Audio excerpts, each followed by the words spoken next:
Bienvenue chez vous, bienvenue dans l'émission Regard sur l'avenir sur la chaîne panafricaine C360. Nous parlons donc de regard sur l'avenir, bien sûr un regard porté sur les activités, les actions, les enjeux entre l'Alliance des États du Sahel et le reste du monde. Pour ce numéro, nous allons parler donc de l'AES et de la CEDEAO, impact des conclusions du sommet du Freetown en Sierra Leone. Vous le savez, la CEDEAO a tenu son dernier sommet au niveau donc de la Sierra Leone. Des décisions ont été prises. Et pour comprendre ces décisions, nous avons dans le studio avec nous pour en parler Alouna Traoré, militant et témoin vivant de la révolution d'août 83. Imhotep Bayala, coordinateur national du cadre 2 heures pour nous, 2 heures pour Kamita. Nous avons Labidi Naba, il est le porte-parole du mouvement Face aux causes et aussi un membre influent de la CNAVC. Et enfin, Bakary Kaboré, juriste et aussi donc analyste politique. Camarade, bonjour. Bonjour, et bienvenue donc à l'émission. On va peut-être faire une exception en ouvrant 2 minutes, en donnant 2 minutes à notre camarade Bayala pour nous parler de l'année des Kamit 62-63. C'est vrai, on a vu les visuels sur la toile et on veut comprendre. Ok. Netabo. Merci. Tu wana compte 20 tu 20 autour ya la fila suno nemni sa tara parawa yemre wana tu pango yi uzgo voilà tu pam son AISA tu ton me tenga l'année 6263 est le reflet du génie millénaire de nos ancêtres qui ont été les premiers à concevoir dans l'humanité tout entière un repère qui permet de mesurer le temps dans l'espace. Parce que le calendrier, c'est un outil dont on se dote pour inscrire l'ensemble des activités que nous faisons dans un temps bien précis. D'accord. Et ce calendrier dont nous faisons la promotion, parce qu'il faut le rappeler, le calendrier Kamit veut dire tout simplement le calendrier africain. Si nous voulons rester dans le contexte colonial, parce qu'avant que nous soyons baptisés par nos bourreaux, et avant que nous ne soyons mis directement sous le dictat du syndrome de Stockholm, dont le camarade président a parlé à Waïguya, nous étions d'abord Kemet. Kemet qui veut dire la terre des hommes noirs. Et vous avez une autre appellation qu'on appelle Al-Keboulam, qui veut dire la terre de prospérité, la terre de bonheur. En un mot, une terre de paradis. Et quand vous regardez ces projections, elles sont en phase avec des réalités. Si on se débarrasse d'un certain nombre de clichés que nos bourreaux ont répandus sur nous, l'Afrique ne peut pas être autre chose que le reflet du paradis. Nous avons tous les climats. D'accord. Nous avons les faunes, les flores les plus abondantes qu'on ne peut trouver ni à Rome, ni à Riyad. Nous avons l'environnement, quand vous le regardez, vous l'explorez en profondeur, il est une photographie fidèle de la description faite par les fantasmes des Occidentaux sur le paradis. Et quand vous regardez, vous savez les chutes d'eau et tout le reste. Donc, nous, on s'est dit, nous faisons le constat qu'il y a un mensonge qui est répandu sur l'Afrique, comme étant un continent n'ayant pas contribué par les savoirs à la modernisation et à la civilisation universelle. Alors que c'est tout le contraire qui est inscrit. Les Africains ont donné les mathématiques au monde, ils ont donné l'arithmétique au monde. Et pour résumer tout ça, l'Africain a donné de sa chair, de sa peau, de son sang pour produire l'arabe, pour produire le chinois. Sans le préalable d'avoir un Africain qui a habité la terre, il n'y aurait jamais eu d'Occidentaux, il n'y aurait jamais eu aucun autre peuple. Donc l'Africain s'est d'abord donné pour créer les autres espèces humaines. Et donc de la même nature qu'il a fait, il y a des actes qu'il a posés qui sont fondateurs de la civilisation internationale. Et nous avons fait le constat que 4236 ans avant Jésus-Christ, les Africains savaient avec une précision rare que la journée fait 24 heures, que l'année fait 360 jours, que l'année fait 12 mois, regroupés en 3 saisons de 4 mois chacune. 4236 ans. Donc d'où nous vient l'escroquerie et la dictature du calendrier grégorien, qui n'est rien d'autre que le vol et le pillage du calendrier égypto-nubien, d'abord par le pape Julien, et ensuite par le pape Auguste, et finalement rectifié et ajusté, même si c'est toujours pas très correct, par le pape Grégoire XIII. Vous savez que ce processus de blanchiment ou d'exportation, de piratage des savoirs africains, nous avons décidé de rétablir l'honneur de l'homme africain par rapport à sa contribution. Donc, en nous référant à ce calendrier, c'est pour aussi dire qu'en tant que peuple, nous avons eu la capacité, avant tous les autres, de mettre sur pied un repère de temps. C'est vrai, les gens disent pourquoi, est-ce que c'est nécessaire, ça sert à quoi, est-ce que c'est utile? On retorque et on propose la même question à ces mêmes gens. Il y a 3 semaines, c'était le calendrier arabe, le calendrier égyrien que les gens célébraient. Ils ont même demandé que ce soit chômé et que ce soit payé pour nos pays. Dans certains pays africains comme le Mali, le Niger et bien d'autres, la célébration du Nouvel An arabe est faite jour férié. On leur demande, eux qui s'en vont célébrer le patrimoine des autres, qu'est-ce que ça leur apporte? Le calendrier chinois, c'est généralement entre fin janvier et février. On voit les mêmes Africains qu'on regroupe et qui dansent comme des masques, qui célèbrent les patrimoines des temps des autres, sans jamais se poser la question. Mais quand je danse sur le calendrier chinois, sur le calendrier vietnamien, quand je danse entre le 31 et le 1er juillet, sur le calendrier grégorien, à quel temps et à quel moment je célèbre le calendrier africain? Donc nous voulons réparer une injustice des temps sur les apports magistraux de l'Afrique au reste du monde. Et nous avons chaque 19 juillet qui rime avec le début du Nouvel An. Et le principe parle des saisons agricoles. Parce que la nouvelle année qui commence avec la sortie en terre de la végétation. C'est-à-dire les pluies introduisent le nouveau cycle. C'est en ce moment que nous sommes en train de rentrer dans un nouveau cycle. Le cycle dans lequel nous étions, c'est un vieux cycle, c'est un cycle passé. C'est maintenant qu'on implore les manes des ancêtres, on implore Dieu le Tout-Puissant pour qu'il fasse que ce temps que nous allons aborder, dont nous ne connaissons pas encore tous les tournures, que les vents, que tout nous soit favorable. Et donc, c'est véritablement le Nouvel An. Et nous souhaitons bonne et heureuse année 6263 à tous les Africains, à tous les souverainistes. Et nous saluons véritablement l'engagement du peuple togolais à travers son ministre des Affaires étrangères qui organise en ce moment même un colloque international sur l'adoption du calendrier africain et dont nous sommes d'ailleurs invités, c'est pour le mois d'octobre. C'est l'occasion de dire que de la même façon que le Togo s'est projeté sur les questions de la dimension de la carte que nous avons abordées et même du positionnement de la carte, quand les gens voient, on dit mais la carte de l'Afrique est renversée. Mais non, elle est dans sa position normale. Nous sommes en train de faire des réparations en profondeur du narratif sur l'Afrique parce que ce narratif est un narratif infantilisant, c'est un narratif colonial et nous devons sortir radicalement de ce processus. Et c'est pourquoi nous avons demandé, nous qui avons fait 13 ans de promotion de ce patrimoine, qu'on ne vienne pas nous raser l'herbe sous les pieds.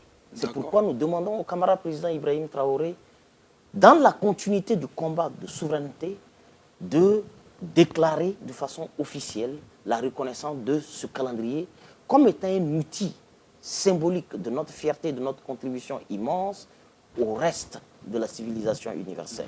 Et nous pensons que c'est quelque chose d'indispensable. On reviendra sûrement sur ces différents aspects. En tout cas, bien sûr, dans d'autres émissions, c'était pour permettre à chacun de vous de comprendre, parce que nous avons vu l'information sur la toile. Il était donc bien séant de poser la question au coordinateur national pour comprendre mieux cette célébration. Camarade Traoré, l'AES et la CEDEAO, ça ressemble un peu, j'étais moi non plus. Impact des conclusions donc, du sommet de la Sierra Leone de Freetown. Il y a eu beaucoup de décisions. Diomaye Faye a pris les rênes donc, de la conférence des chefs d'État de la CEDEAO. Biram Diop, qui était militaire, est arrivé donc au niveau de la commission de la CEDEAO. La CEDEAO donc a remis le dossier donc de la monnaie unique au président ivoirien Alassane Ouattara pour 2027, etc., etc. Il y a tellement de choses qui ont été dites. Votre analyse? Bon, on dirait à l'Ouest rien de nouveau. C'est comme les scènes de ménage. Le divorce est consommé entre la CEDEAO et l'AES. Maintenant, comment on vit l'après-divorce? Entre la CEDEAO et l'AES, c'est l'ancienne Afrique contre la nouvelle Afrique. La CEDEAO étant pilotée et marionnettisée par l'Occident. Toutes les initiatives, tout ce qui a été fait en CEDEAO a été fait sous la dictée des puissances impérialistes en Afrique. Regardez le budget de la CEDEAO. Je prends pour exemple leurs forces en attente. La contribution de l'Union européenne et des États-Unis s'élève à 30% de leur budget. Et ils interviennent pour 50% et d'autres structures pour 20%. Or, la force unifiée de l'AES compte exclusivement sur l'apport des 3 États. Rien d'autre. Donc la quête de souveraineté, la nouvelle Afrique est symbolisée par l'AES. L'AES de souveraineté. À ce congrès-là, à cette rencontre, vous avez remarqué comment une structure sous-régionale qui ne compte pas de blancs, vous avez toute une population d'experts occidentaux qui ont rempli la salle. Ils étaient là à quel titre? Ils sont représentants de quel pays? Qu'est-ce qu'ils recherchent à ces conférences-là? Encore une fois, c'est la dictée du comportement du nègre, l'infantilisation du noir. Nous avons toujours parlé du narratif. L'histoire de l'Afrique, l'histoire de la CEDEAO est écrite par les étrangers. Les impérialistes ont écrit l'histoire de l'Afrique occidentale depuis la nuit des temps, en incapacité de progrès, tout venant de l'extérieur. Donc, les rapports AES-CEDEAO portent la marque de l'impérialisme, l'Afrique normale. Vous avez remarqué que depuis la naissance de l'AES, ça fait le buzz.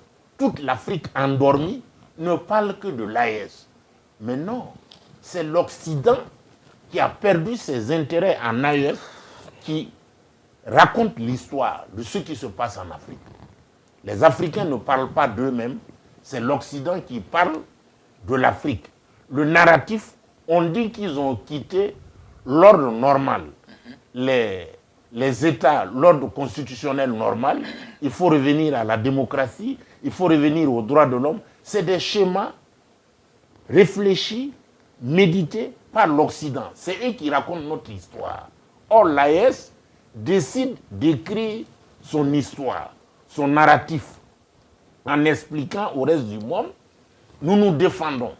Et puis, ce qui est de tragique dans cette histoire-là, l'Occident, l'OTAN, nous fait la guerre par procuration, qui s'est transformée en terroriste. Toute la planète sait que tous les groupes terroristes sont phagocytés et alimentés, instrumentalisés par l'Occident. C'est l'OTAN qui agit par personne interposée en Afrique occidentale.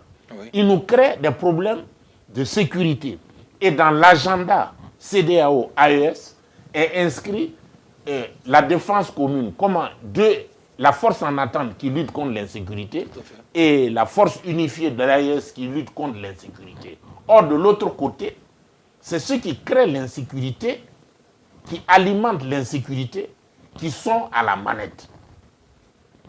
Les deux structures ne peuvent pas s'entendre. Même les échanges de renseignements.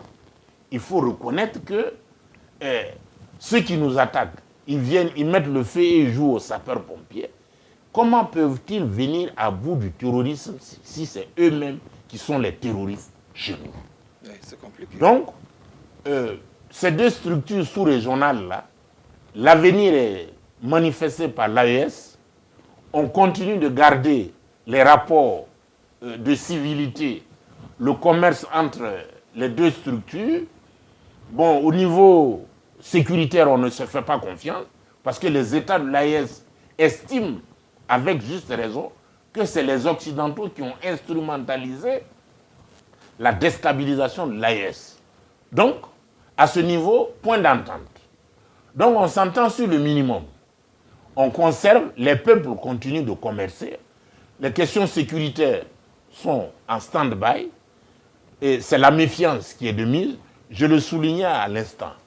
Vous avez vu à cette conférence de Sierra Leone, un aéroport d'Européens à une réunion de Noirs. Que cherchent-ils là-bas?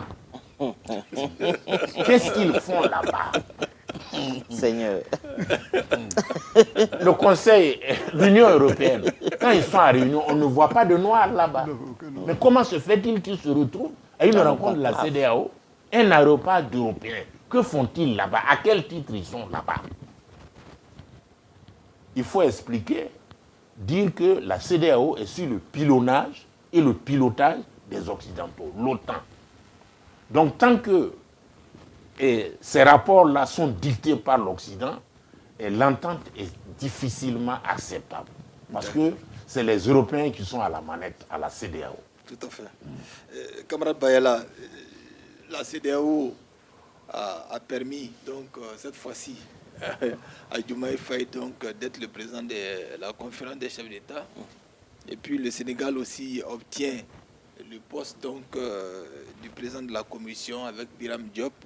Comment vous analysez donc ces deux nominations-là? Oui, je pense que cela est le fruit de la soumission totale au colonialisme et à l'impérialisme blanc. C'est une forme de récompense due à un discipliné, à un soumis aux dictats et aux humeurs de Paris et de tous ces Occidentaux qui n'attendent pas de voir un Sénégal souverain, propriétaire de son avenir, de ses ressources et qui garantit à son peuple les éléments de bien-être indispensables.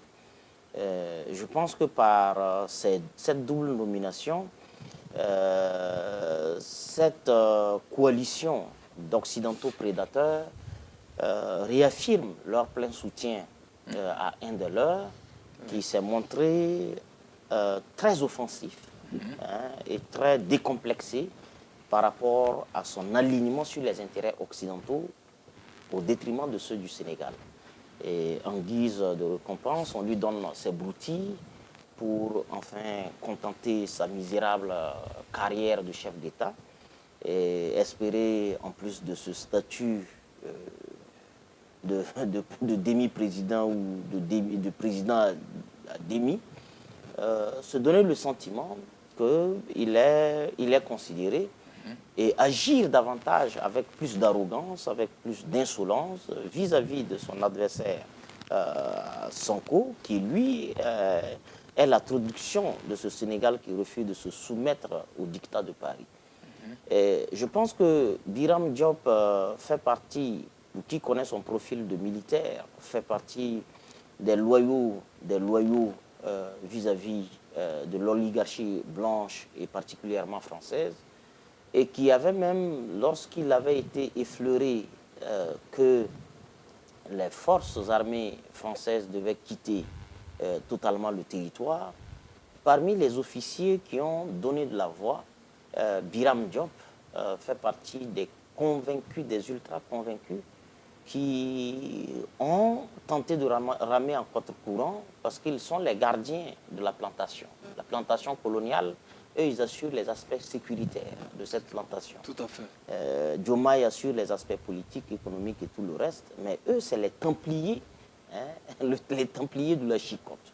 S'assurer que la chicotte est en bon endroit et qu'elle a toujours toute son efficacité contre l'homme noir.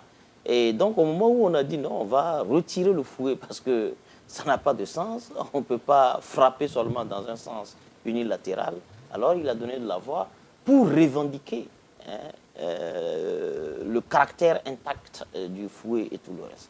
Donc c'est aussi une récompense qu'on lui donne pour service rendu à l'impérial terrorisme international. c'est une récompense pour lui dire « fais encore plus ». Tu le faisais pour le Sénégal, maintenant on veut que tu le fasses à l'échelle de la CEDEAO. Donc on augmente ton pouvoir pour servir les intérêts impériaux. C'est bien triste et c'est bien dommage. La CEDEAO, c'est le duplicata trait pour trait de l'Union européenne. C'est la version noire de l'Union européenne. L'Union européenne a un visage blanc et l'Union européenne a un visage noir, constitué de commis mis à la tête de cette institution et qui, en véritable valet locaux, en véritable laquais du colonialisme occidental, agissent avec fermeté, avec rigueur, pour s'assurer que Paris gagne contre Abidjan, que Paris gagne contre Conakry, que Paris gagne contre Dakar, que Paris gagne contre la Sierra Leone et tout. Et c'est à se demander, avec le camarade président Ibrahim Traoré, l'homme noir aurait-il frôlé la malédiction? Est-il maudit? Nous pensons, comme le disait le camarade président, si en AES, l'homme noir semble ne plus subir le diktat de cette malédiction qui semble lui coller à la peau du fait de la clairvoyance de ses leaders, il faut quand même tout de même reconnaître que certains hommes noirs sont maudits. En l'occurrence, ceux qui s'asseyent dans une conclave dite africaine, et comme il l'expliquait très bien, bourrés d'experts blancs. Experts de quoi? Contre quoi? Ou pourquoi? Et pour qui? Au profit de qui sont-ils experts? Ils sont experts contre la famine, ils sont experts contre le terrorisme. Comment peuvent-ils à la fois servir les groupes terroristes, le jour comme la nuit, et servir les nations qui luttent contre les groupes terroristes? Peuvent-ils sponsoriser à la fois, à la même vitesse, deux entités adverses? Je pense que l'espoir revient au peuple et aux masses populaires laborieuses de cette communauté ouest-africaine de la CEDEAO d'actionner un certain courage pour reprendre en main l'initiative sur leur destin. Tout compte fait, l'AES va continuer à progresser sur son chemin et certainement les autres nations comprendront, et on espère, c'est notre grand souhait, que nous nous réveillons un beau matin et que Diomaye Faye se proclame souverainiste et revient à de bons sentiments. Absolument. Avec son mentor qui l'a transformé de façon accidentelle en président. Et j'espère qu'il comprendra qu'il est un accident de l'histoire, il n'est pas l'histoire. D'accord. Camarade l'avait dit, c'est vrai, quand on regarde comment les choses se passent entre l'AES et la CEDEAO, on est tenté de se poser la question, est-ce que l'arrivée de Diomaye Faye et de Biram Diop au niveau des instances de la CEDEAO, est-ce que ça peut améliorer, ça peut changer vraiment la donne au niveau des relations AES-CEDEAO? Merci, camarade Koulibaly. Ce que j'ai à dire sur ce point-là, c'est qu'au regard de l'antinomie constitutionnelle même des deux organisations, CEDEAO et AES, il faut tout simplement comprendre que Diomaye Faye, s'il n'avait pas trahi la vision souverainiste qu'il a portée au pouvoir, je pense que la conférence des chefs d'État aurait désigné une autre personne à la tête de la CEDEAO. Enfin, je dis conférence des chefs d'État de la CEDEAO, sinon tout le monde sait que c'est depuis l'Élysée que ce choix se fait. Et ce choix est fait justement en désignant des personnes qui seront dont la personnalité est bien faite pour être de véritables marionnettes de l'impérialisme occidental. D'accord. Donc pour répondre à cette question, il faut dire que le renforcement des personnalités au sommet de l'institution CEDEAO, des personnalités qui sont d'une certaine couardise, qui sont manipulables et qui se plaisent dans cette manipulation, participent tout simplement à à poursuivre la stratégie de déstabilisation de l'AES. Vous savez, depuis que l'AES a quitté la CEDEAO, c'est le même narratif qui est entretenu au sein de cette organisation. C'est-à-dire négociation, malgré que l'AES a matérialisé rigoureusement des points intransigeants sur lesquels elle ne discute pas. La CEDEAO revient comme l'élève, voilà, comme l'impérialisme, qui est un élève, voilà, qui ne comprend pas, hein, qui n'apprend pas de ses leçons, et qui revient chaque fois à la charge, tout simplement pour avoir l'opportunité ultime d'asséner un coup fatal, afin que de ce coup fatal-là, les deux autres pays, portés à un des pays de l'AES, les deux autres pays se désarment et accourent encore dans l'organisation. Donc, je pense que le président sénégalais Diomaye Faye, qui prend la présidence de la CEDEAO, et Biram Diop, qui prend la présidence de la commission, de la CEDEAO, font tout simplement travailler avec les orientations du pléthore d'experts blancs qu'on a pu justement voir lors de cette conclave, de recevoir les instructions et de voir comment, de façon souterraine, certaines seront mises en œuvre. Le narratif de la négociation, la poursuite de la négociation avec le négociateur en chef Kouyaté, hein, n'est rien d'autre qu'un leurre diplomatique, hein, et que les véritables enjeux vont se jouer en bas. Et moi, je pense qu'à l'issue de cette rencontre-là, il faut que nos trois pays s'arment encore de vigilance, parce qu'il y aura des coups qu'on va nous porter, tout simplement, bon, pour nous amener à regretter notre décision, notre voilà, démarche de souveraineté. D'accord. Camarade Kabori, on peut quand même donner à Diomaye, c'est-à-dire que la bonne foi, si on peut le dire ainsi, parce que quand il a pris le pouvoir, il a fait le tour des pays de l'AES et de certains pays donc, de la CEDEAO. Et ici, donc, dans l'espace AES, il a laissé entendre qu'il faut mener des négociations pour que les pays de l'AES reviennent au niveau de la CEDEAO. Est-ce que son arrivée donc, à la tête de la conférence des chefs d'État, ça va changer, ça va faire bouger les lignes? Est-ce que déjà il n'a pas un capital crédit au niveau donc, des chefs d'État de l'AES? Merci beaucoup. Moi, je pense que, enfin, de mon point de vue, ce qui est arrivé à Lungu, c'est ça, ce 19, le sommet de la CEDEAO qui s'est tenu en Sierra Leone, et précisément à Lungu. Et moi, je pense qu'effectivement, les conclusions auxquelles effectivement ils sont arrivés n'augurent pas effectivement de bonnes choses. Ah bon? Pour l'AES. Ouais, ça, je peux vous le dire. Je ne suis pas un triste devin. Je ne voudrais pas paraître comme un triste devin.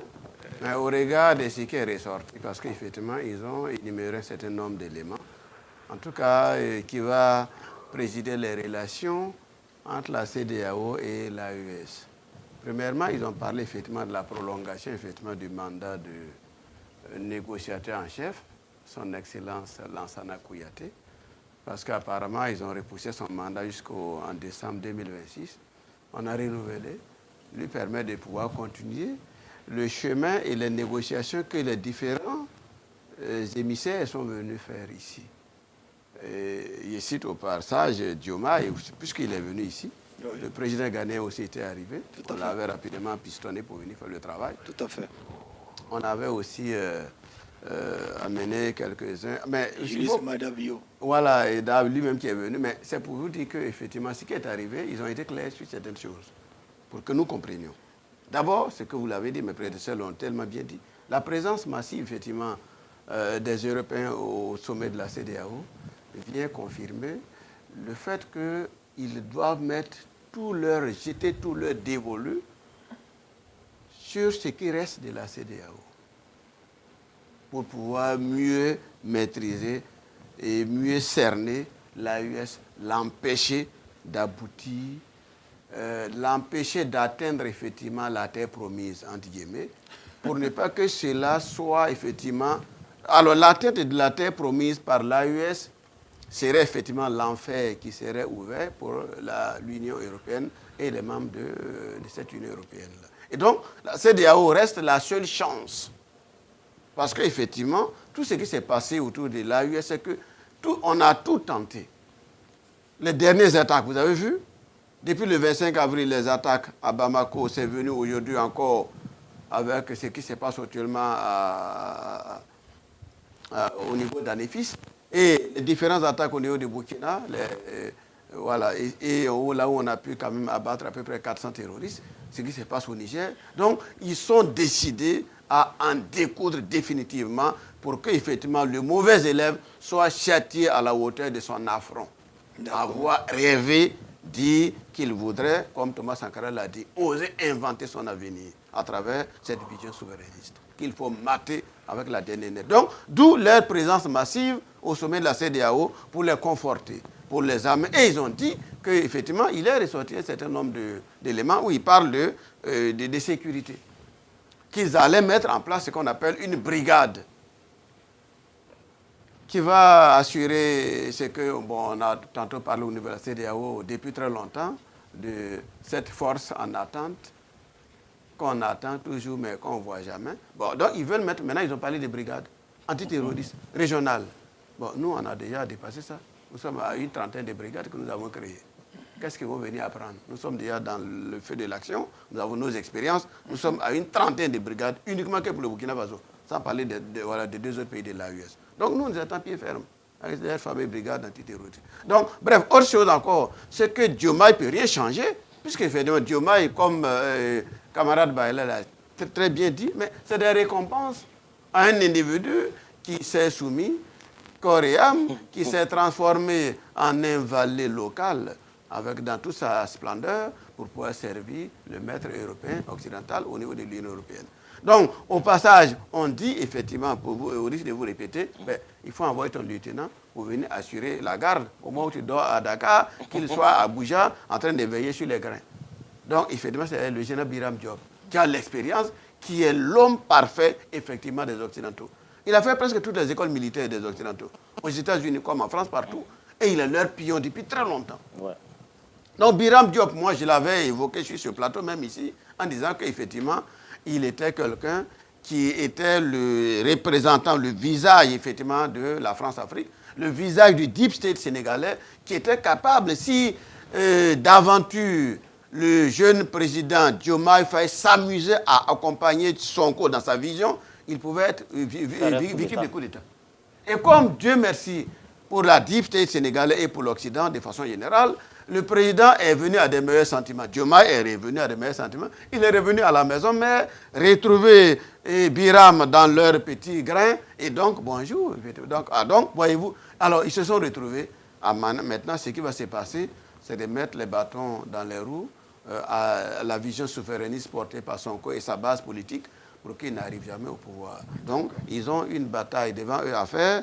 Il faut comprendre qu'ils ont encore ajouté que, et c'est Diomaye qui va conduire cette mission. La CEDEAO parle de négociations globales, c'est-à-dire, et ils ont été clairs, puisque c'est dans les relations avec l'AES, ils ont dit il faut que aucun pays de la CEDEAO ne doit avoir le droit encore d'échanger ou du moins d'avoir des accords bilatéraux avec les États de l'AES.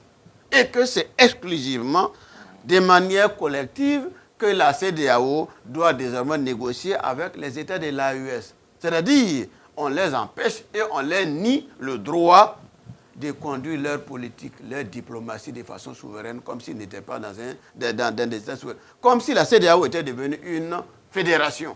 Ce qui est triste. Mais en fait, ceux qui étaient assis à la CEDEAO ont dû instiguer, suggérer, en tout cas soumettre ces idées-là pour que cela soit fait dans l'espoir d'étouffer l'AES et dans l'espoir de garder effectivement le reste de la CEDEAO intact pour mieux l'exploiter et l'utiliser. D'accord. Voilà un peu ce qui est arrivé. Camarade Traoré, on a parlé de la monnaie. Oui. La CEDEAO donc entend faire circuler sa monnaie en 2027, l'éco. Alors à côté donc de l'AES qui avait aussi cette ambition, comment les choses vont se passer? Il faut apprécier cette initiative-là. Maintenant, j'ai envie de dire, il faut faire très attention à la CEDEAO. Parce que vous vous souviendrez qu'à l'avènement de l'AES, le comportement va-t-en-guerre de la CEDEAO a revendiqué l'application des constitutions et l'installation de l'ordre constitutionnel normal et l'application de la démocratie, les droits de l'homme et la liberté de la presse. Aujourd'hui, on a un autre niveau. Dans l'incapacité d'avoir pu déstabiliser l'AES, la CEDEAO s'est muée, reconnaît l'AES. On peut discuter avec l'AES. C'est un progrès qui, dans l'incapacité de déstabiliser, ils se sont convertis à reconnaître l'autorité de l'AES. Et dans les coulisses, il s'est murmuré, et c'est vrai, que l'AES est en préparation, en train de télécharger une monnaie. Et pour dévancer l'iguane dans l'eau, la CEDEAO remet au goût du jour la même écho, mais cette fois-ci, ils sont en train de parler à l'AES. Préparez-vous, sortez votre monnaie, sinon nous allons sortir votre monnaie. C'est vrai que nous sommes à l'UEMOA. Je pense qu'ils sont en train de pousser l'AES à se concentrer davantage sur son sujet, l'avènement de la souveraineté monétaire en AES. Et tout le monde attend l'AES parce que la constitution des réserves aurifères et le capital uranium du Niger, en tout cas les richesses en AES, permettent de battre monnaie. Et je pense que c'est une bonne guerre parce que la discipline observée par ces trois États, parler d'une même voix, avoir une force commune, une diplomatie commune, un plan de développement commun, une banque commune, donc naturellement, c'est téléphoné, ils sentent déjà venir, l'AES va créer sa monnaie. Enfin, ils vont précipiter l'AES. Je pense que c'est de bonne guerre. Voilà. À ne pas avoir de concurrents en face, ils sont en train de précipiter l'AES à créer sa monnaie. Voilà. Parce qu'on ne peut pas continuer avec la CEDEAO sans souveraineté monétaire. En plus de la quête de souveraineté vraie, ce qui sous-tendrait la souveraineté, c'est la souveraineté monétaire. Et je pense qu'on attendait au sommet de Bamako l'avènement de la monnaie AES. Peut-être que la rencontre de Ouagadougou accouchera de la monnaie AES. En tout cas, c'est attendu. Voilà, c'est de bonne guerre. Camarade Bayala, c'est vrai, il y a eu tellement de décisions. On a l'impression que la CEDEAO, à travers ce sommet, voulait résoudre tous les problèmes en même temps. On parle de monnaie, on parle de sécurité, on parle de ceci, on parle de l'humanitaire, on parle de tout. Pratiquement, on a même parlé de l'Afrique du Sud, où la CEDEAO a condamné pratiquement les attaques. C'est vrai que quelque part, on s'attendait un peu à ça, mais on a l'impression qu'il y a eu tellement de décisions, on ne sait pas tellement trop où commencer. Oui, c'est le propre d'hommes et de femmes pistonnés, marionnettisés, qui n'ont pas d'initiative sur leurs propres paroles, qui sont obligés d'aborder les points tel que le veut celui qui tient le logiciel. Et donc on se retrouve pour parler de tout et finalement sans parler de rien. On s'est Ouadani qui a été très démocratiquement et de façon très transparente élu. C'est la politique de l'autruche, c'est le mensonge à soi-même, parce qu'on sait que ce qu'il y a eu au Bénin, ce n'est pas un acte démocratique. C'est une dictature qui s'est elle-même retransféré le pouvoir. Mais on fait un blackout total et on dit, puisque le candidat correspond au diagnostic de Paris, donc c'est démocratique. Peu importe les gymnases par lesquels il a rampé pour arriver au palais, si le candidat est aligné sur les injonctions néocoloniaux, exploitateurs de Paris, alors c'est même un coup d'État démocratique. C'est-à-dire, peu importe la nature, le choix que vous faites. Le plus important, la problématique de fond, est-ce que celui qui arrive par coup d'État, qui arrive par les urnes, est-ce qu'il est d'accord avec Paris ou pas? S'il est d'accord, alors il n'y a pas de désaccord.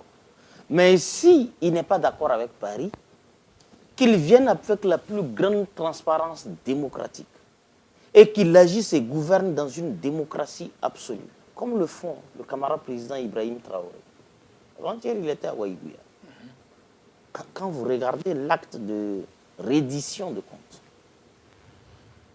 vous n'avez pas l'impression de vivre dans une société qui agit et pose tous les pas avec tout le monde et qui explique les décisions pour accroître l'adhésion des masses populaires.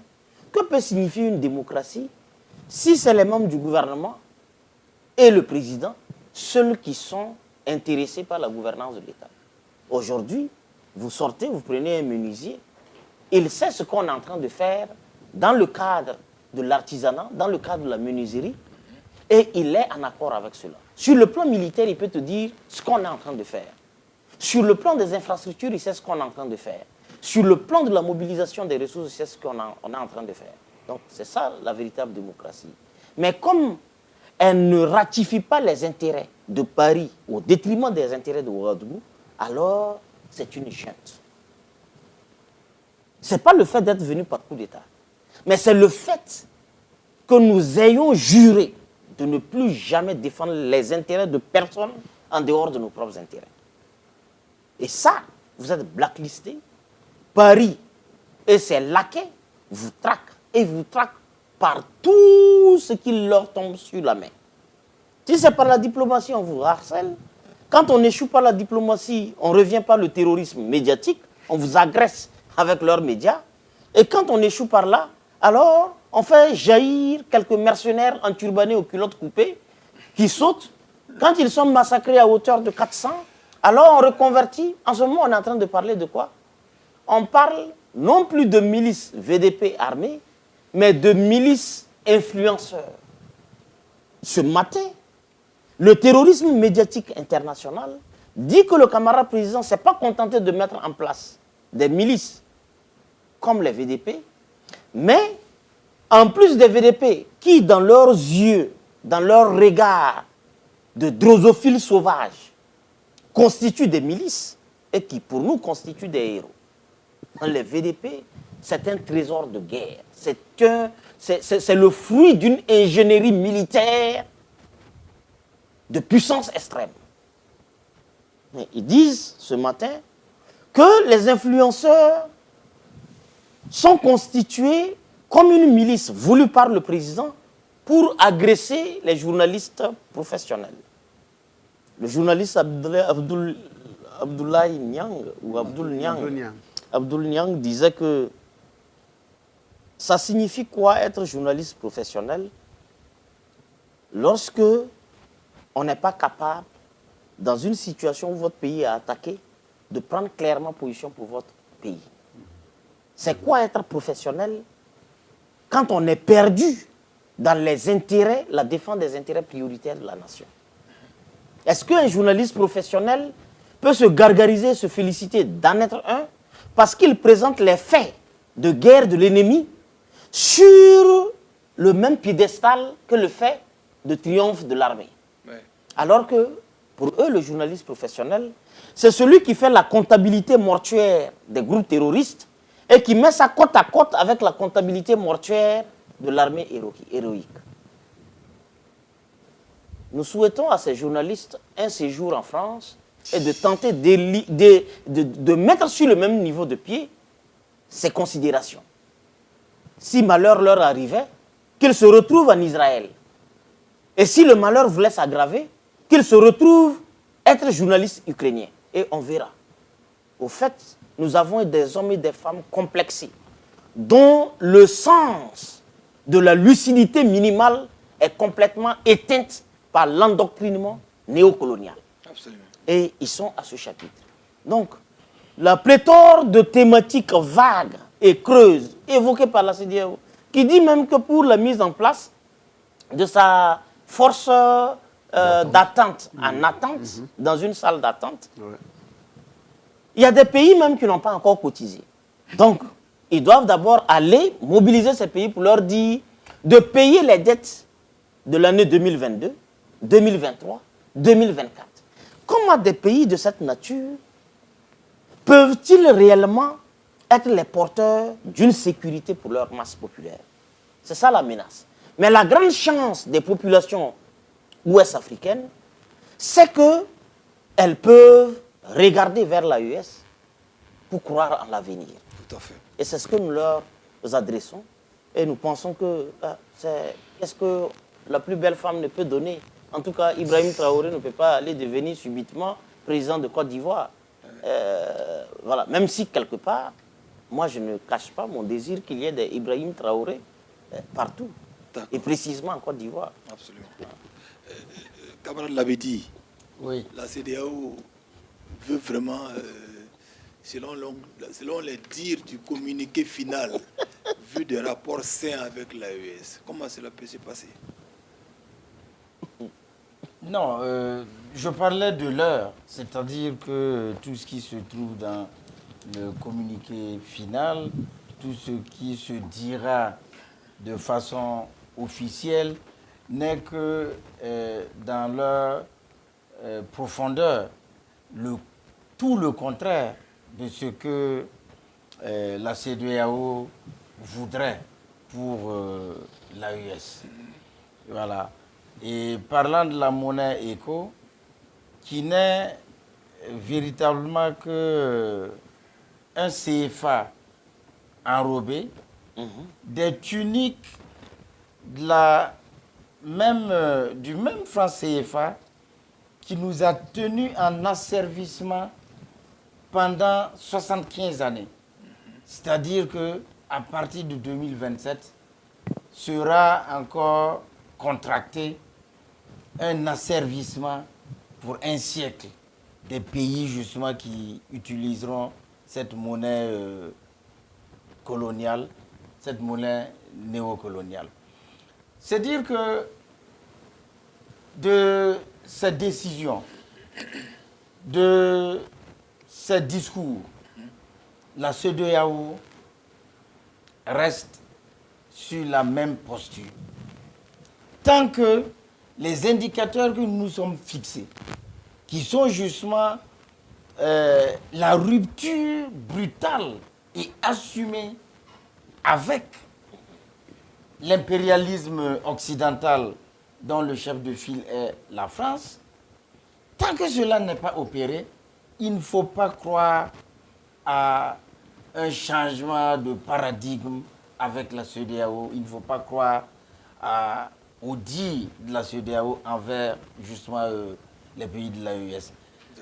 De toute façon, l'AES a une claire vision de là où elle veut aller, de là où elle doit aller, et fort heureusement, c'est là où le peuple de l'AES veut aller que nos chefs d'État nous conduisent. Et moi, j'invite les peuples de la CEDEAO. Nous l'avons tant clamé. La CEDEAO devrait être une CEDEAO des peuples. Et comme cela n'arrive pas, c'est au peuple de prendre leurs responsabilités.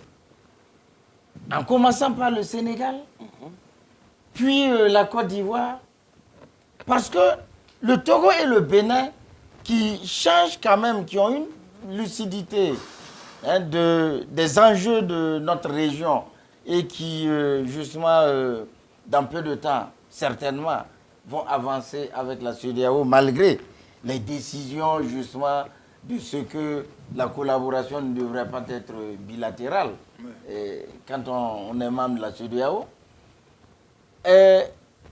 devront voir, justement, leur peuple prendre leurs responsabilités afin qu'il y ait une homogénéisation de la vision, de la démarche, hein, du paradigme, afin que le peuple noir se libère. Parce que c'est de ça qu'il s'agit. Le blanc n'acceptera jamais que nous soyons égaux, tant que nous ne l'imposons pas, justement, cette réalité historique-là.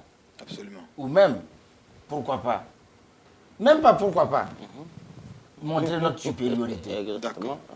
Merci, camarade Labidi, camarade Kaboré. Il faut continuer quand même à négocier. Non, il faut continuer, parce que dans tous les cas, on est condamné à vivre ensemble. Vous savez qu'on ne peut pas changer d'adresse. On a les frontières, on ne peut pas décider de couper et puis aller vivre sur une autre planète, ce n'est pas possible. Alors, au regard de ces réalités, les peuples, avant même que la CEDEAO naisse, commerçant ensemble, se déplaçant ensemble, vivant ensemble. Alors, les organisations supranationales comme la CEDEAO sont venues pour consacrer ce qu'elles existait déjà. Oui. Même l'AES est là pour consacrer des aspirations profondes de leur peuple. Ce n'est pas au-delà de ce que les peuples veulent. Donc, du coup, alors, ce que les peuples veulent, vivre à l'aise, vivre en bonne commercer, vivre en bonne intelligence, travailler ensemble dans la solidarité, nous partageons les mêmes cultures, les mêmes habitudes et les mêmes... Donc, il n'y a pas, en réalité, c'est la politique, ou du moins la politique politicienne qui est venue diviser les peuples, sinon les peuples ont les mêmes réalités. On n'a pas de frontières. On a clamé au effort l'intangibilité des frontières héritées de la colonisation, mais c'est ça qui est à la base de nos malheurs aujourd'hui. Et donc, aujourd'hui, il n'y a aucun problème entre la population de la CEDEAO, sauf que c'est avec tout ce brouhaha et ce tohu-bohu organisé autour des individus, enfin, c'est pour défendre les intérêts d'un maître assis quelque part derrière l'océan en train de scruter pour voir, parce qu'effectivement, il y a un enfer qui est en train de profiler à l'horizon avec des petits problèmes, enfin, pour ne pas dire des gros problèmes, où les peuples vont se révolter bientôt parce qu'il n'y aura pas de travail. Rappelez-vous qu'effectivement, en France, il y a la population qui continue, ou du moins qui ont fini de travailler, ils sont à la retraite, sont obligés d'aller arrondir les fins de mois avec les poubelles. Donc, vous comprenez que si effectivement on continue dans cette logique, ça va contaminer tous les autres pays européens et bonjour la merde dans ces pays-là. Donc, voilà un peu ce qui fait que, alors c'est difficile, il faut que les maîtres tiennent mordicus à ce que les valets locaux assurent le travail par tous les moyens, y compris par les sommets de la CEDEAO. D'accord. Merci donc pour ces différentes analyses dans cette émission Regard sur l'avenir. On va sans doute souhaiter que, bien sûr, la bonne compréhension, les bonnes idées et surtout que nos ancêtres veillent au grain pour que les autres États de la CEDEAO reviennent à de meilleurs sentiments, car la vision de l'AES est bien tracée. Nous avons une dynamique, nous avons donc bien sûr une vision qui est bien tracée.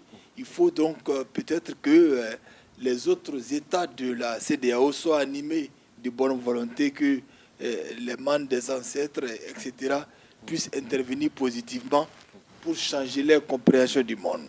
On va souhaiter en tout cas une très belle saison agricole à tous nos paysans, oui. Donc à tous nos agriculteurs, ceux qui sont dans les champs et qui en tout cas promettent à ce que le pays garde sa souveraineté alimentaire et que donc nous aurons sûrement d'autres records au plan donc du rendement agricole. On va souhaiter beaucoup de chance, beaucoup de courage à tout le monde. Portez-vous bien. Merci.